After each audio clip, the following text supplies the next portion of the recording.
Despite what you may have heard, attendance at the Walt Disney World Resort for New Year's was not great, not dandy, and we fancy ourselves fans of the truth. We've got the data to back it up. We'll show you why the House of Mouse is in a full-blown panic, and 2025 could be the worst year they've had in maybe a decade, at least in a very long time.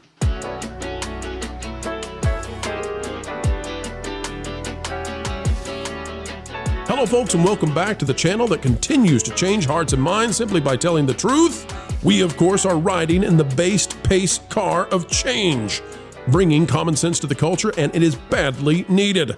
Today, we are talking about Walt Disney World Resort, Magic Kingdom, and the other theme parks there, and the fact that very few people were there relative to what you would expect on New Year's. And the vloggers, bloggers, the websites, they were surprised, but we were not for a single moment, because we've been opening the eyes of so many that attendance is struggling in the happiest place on earth. All right, folks, it turns out that vloggers, bloggers, and YouTube personalities were surprised, shocked, amazed that it was not a maze of people at the Disney parks, that's Walt Disney World, for New Year's Day. Get ready. It's a lot of fun, and we have the data to show you. Here's what we've got. How bad are New Year's Day crowds in Disney World? Here's a live look at Magic Kingdom. This from January 1st by Colette Langley on All Ears.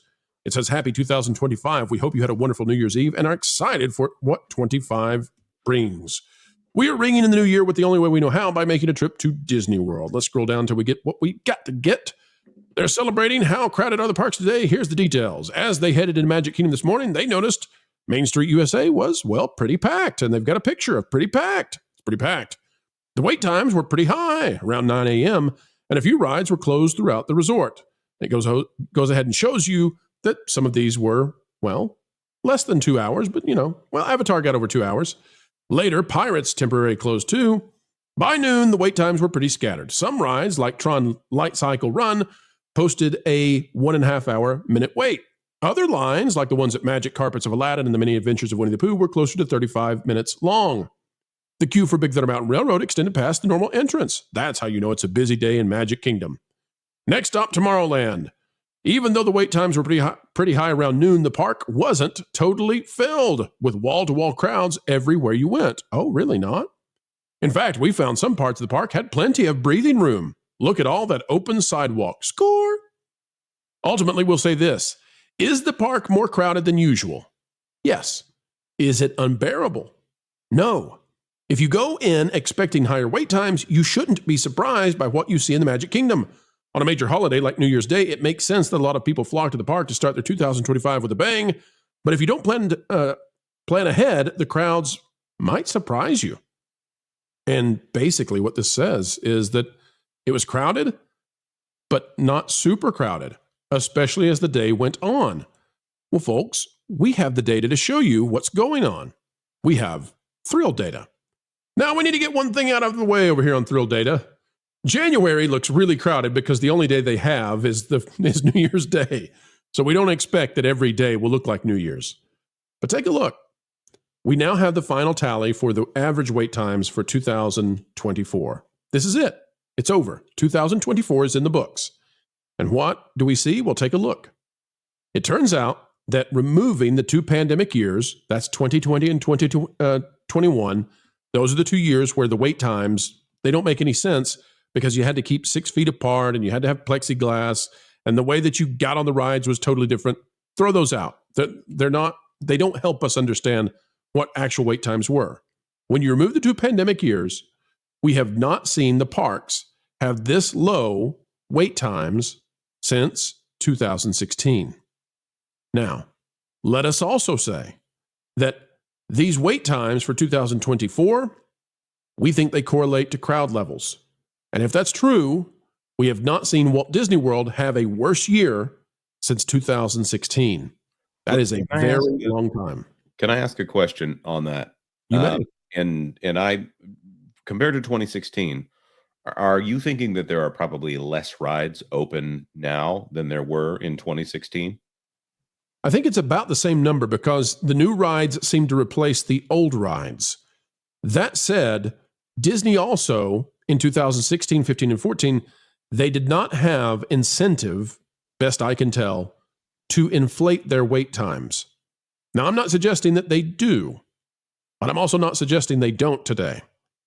They have financial incentive, I believe, whether they're doing it or not, to make those wait times look as long as they can, because that now drives Genie Plus purchases. Remember that in 2014, 15, and 16, people could largely get fast passes to skip the line, and it was part of your ticket. Today, you pay huge amounts of money to have that same service. It's not as good, and it may be causing people to, I don't know, not have as good a time. Let's take a look at this, though, real quick. Again, removing the week of January 1st because, well, it's just January 1st. But take a look at this, folks. December ended with a wait time of 33 minutes. Where does that place it? Well, nowhere near the prior Decembers. December of 2022 was the highest performing month for Disney in 2022 with an average wait time of 46 minutes. The average wait time in 2023 was 42 minutes, and again, December was the biggest month of the year for Walt Disney World. However, in 2024, as we anticipated, December did not rise like it needed to. Only 33-minute average wait times and not the highest performing month of the year for 2023. You may have gone to Disney World during the holidays and you may have thought, wow, it's really crowded. That's not what Disney needed, though. Disney needed capacity-busting level crowds. It doesn't appear that they had that. In fact, we would even suggest that you look New Year's Day, which is the only day that they have for that week, average wait time 45 minutes, that actually places it behind the entire month of February in 2020. That's something unbelievable. Vash, we'll go to you first. What do you make of the fact that Disney did not reach those capacity level crowds they needed, and that now we're looking at a 2024, which was perhaps the least attended since all the way back in 2016? Yeah, I'm not surprised at all. I think Caroline Reed from Forbes had an article out there talking about how the last quarter for the experiences division that covers parks was the lowest in 2 years. There's definitely a decline in terms of enthusiasm for Disney's theme park product, that's for sure. And even though you might have people actually in the parks themselves, well, spending does not necessarily correlate with just how many people are in the actual parks, especially at Disneyland. I would say that's an absolute bet. I believe Ron shared this earlier. I found a source tweet for this. If you want to go ahead and share my screen, this was the demand for the New Year's Eve Magic Kingdom Parks product back in 2019. You can see a 2.5-mile line to get in to just the parking lot for Magic Kingdom. Just absolutely extraordinary. We did not see anything close to this kind of demand for Magic Kingdom this year. So compliments to Ron on this. And yet, we're not suggesting that Disney World was uncrowded. We're suggesting that it was less crowded than what you would typically anticipate during the holidays. There are, the average person goes and says, oh my gosh, I can't believe how many people are here. Well, we've been there on the capacity days. We've been there back when they didn't cap these things so low as they do now, and we know what Disney needs. In fact, we don't recommend that you go on those days because they're uncomfortable. But Disney is not doing that kind of business anymore. Ron, you've shared this with Vash. Ron, what's your take over the last month or so?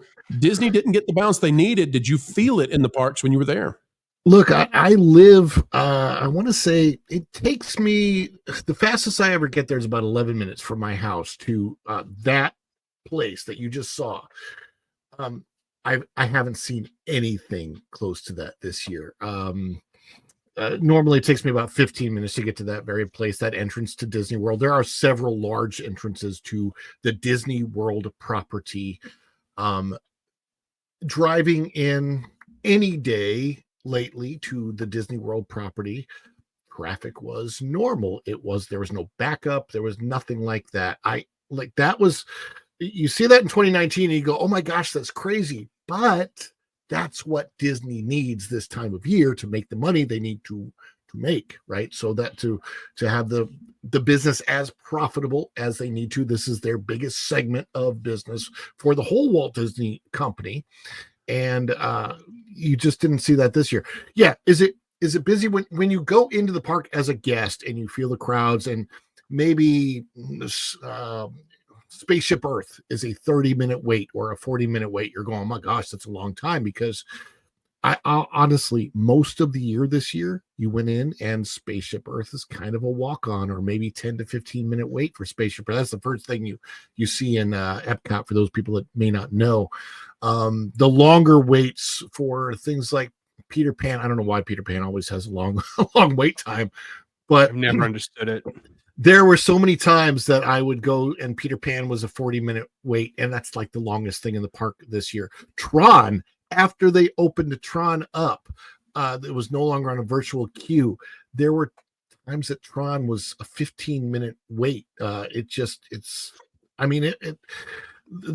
lack of crowds this year, you can visually say there's a very big matter of perspective of how busy it feels to you when you go into the park, but it wasn't that busy from a person who goes a lot, and you see it and you go, I can see the crowd levels diminish, which honestly, I mean, if you're going there, it's kind of a good thing. You don't want huge crowds, right? But it's not good for the business.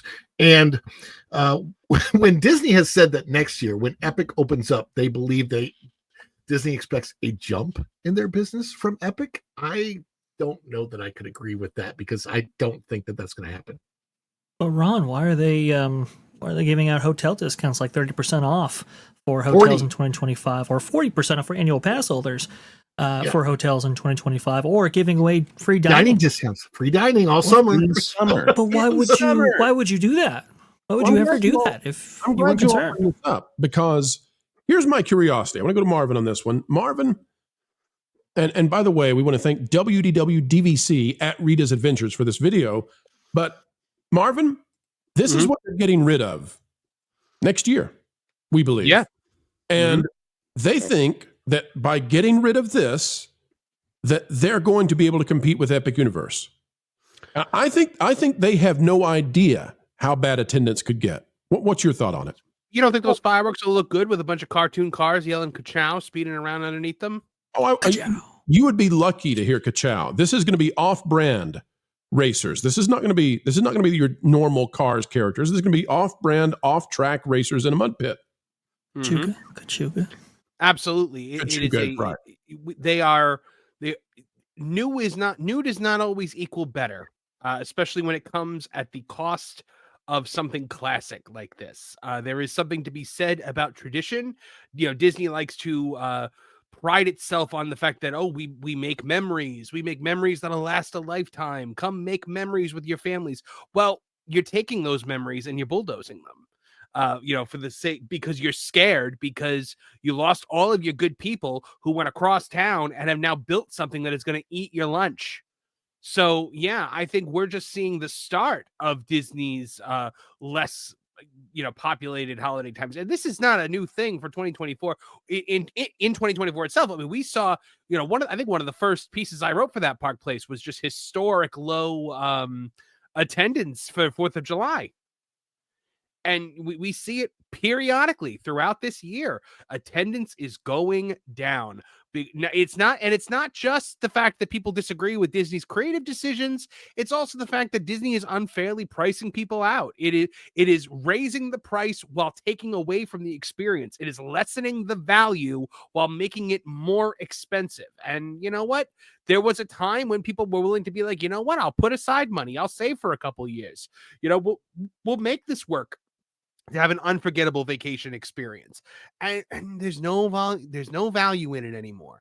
People used to come to me and they'd be like, Disney's so expensive. I said, yeah, but you know what? They're picking you up at your hotel. You're getting the fast passes. Like I pointed out all the amazing things that you got as bang for your buck that you don't get anymore. Here's something to think about. And Eric, I'd love to hear your thoughts on it.